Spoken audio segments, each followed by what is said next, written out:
Gaw, tingnan mo ang motor mo. Ang sexy na. Pula na kay Glips daw si Roxy. Red na red. Oh, red na red. Hi guys, patungo tayo ngayon sa New Corilla. Nandito pa tayo sa Barangay Kambugan. May ginagawa pala dito, pinapata ang lupa. Diyan sa kaliwa yan ang Barangay Hall ng Kambugan.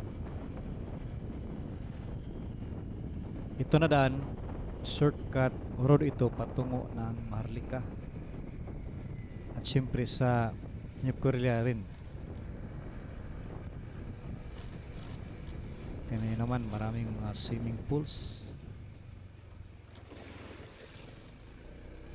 Katatapos lang ng malakas ng ulan. Tingnan niyo naman, makulay ang swimming pools, color brown. Diyan sa kaliwa, may gagawin dyan na subdivision. Nung una, yan ay maraming mga saging. Ngayon ay pinatag na para gawin na housing. Maganda dyan dahil hindi bahain na lugar.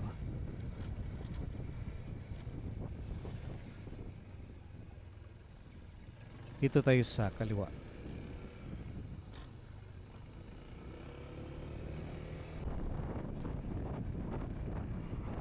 Dito na tayo sa daan patungong New Corilla. May nag-overtake pa. 2-lane road. Sa kaliwa yan ang patungong Santa Teresa. Part pa rin ng Barangay Kambugan. 2-lane road ang patungong New Corilla. Kailangan magdandahan kapag mag-overtake ka dito. Lalo na kapag 4 wheels ang dala mong sasakyan. Panahon ay maraming kaulapan. Marami na ring mga establishmento dito sa Isaoy, New Corilla guys.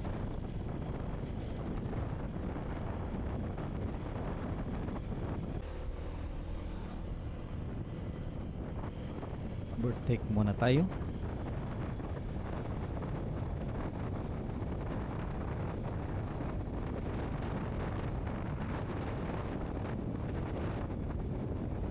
Kadalasan ang pampublikong sasakyan dito ay yung jeepney.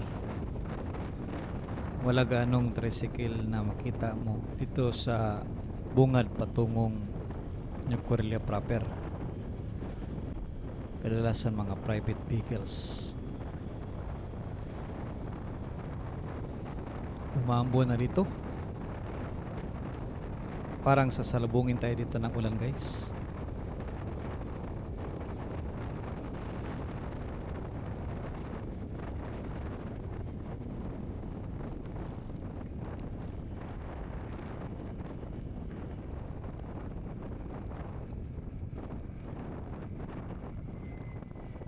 Dito tayo sa kanan patungong New Cortez. Ang kasama pala natin ay yung mga youth care group boys ni Coach Jan. Sila ay maliligo. Kagagaling pa natin doon sa Pioneering Church doon sa Lac.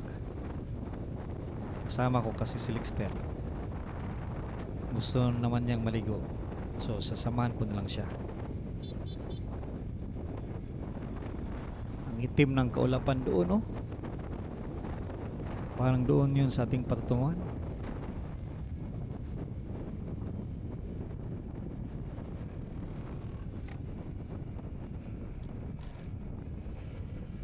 May harvester pa. Maraming mga palayan dito sa New Corilla guys, kaliwat kanan. Pareho rin ng Asuncion, Davao del Norte. May mga saging sa gilid ng daan.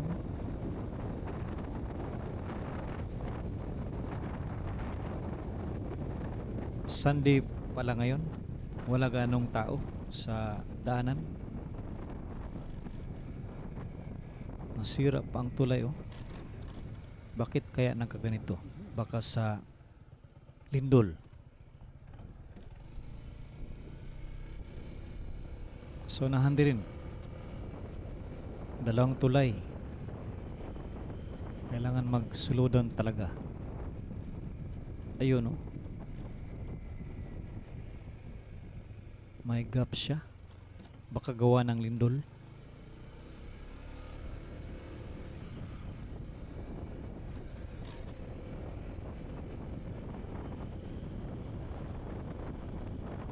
Ayan, nandito na tayo sa Barangay New Cortez.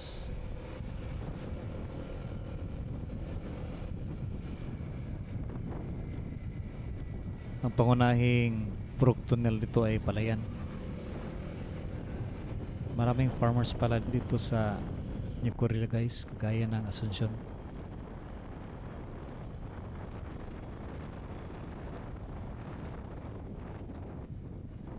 Nandito na tayo sa paakyat na daan patungong New Cortez.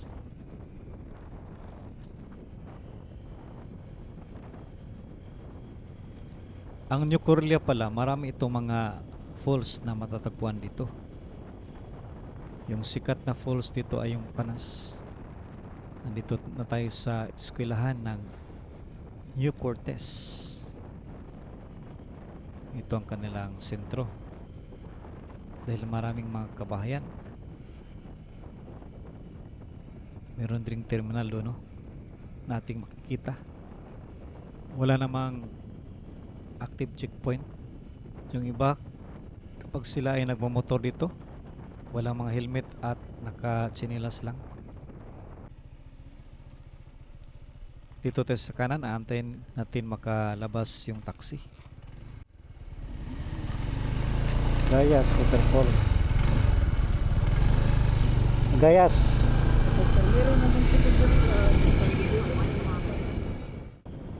Dito na daan guys ay paahon.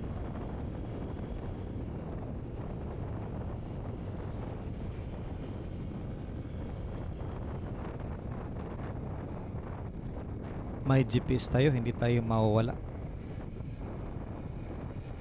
Nung una ang daan na ito ay rough road. Ngayon ay konkrito na patungong Gayas Waterfalls.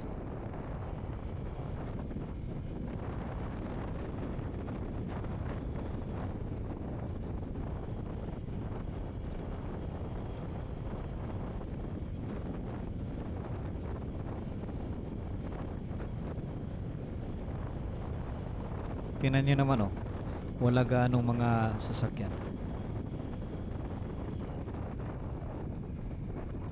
Meron pala isang multicab dito sa paahon na daan.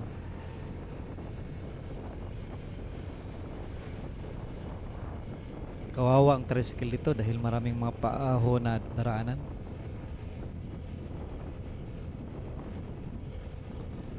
Maganda rin dito mag-rides.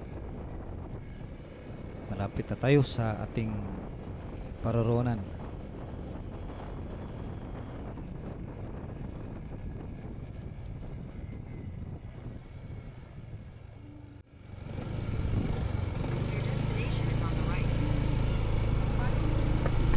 Hi guys.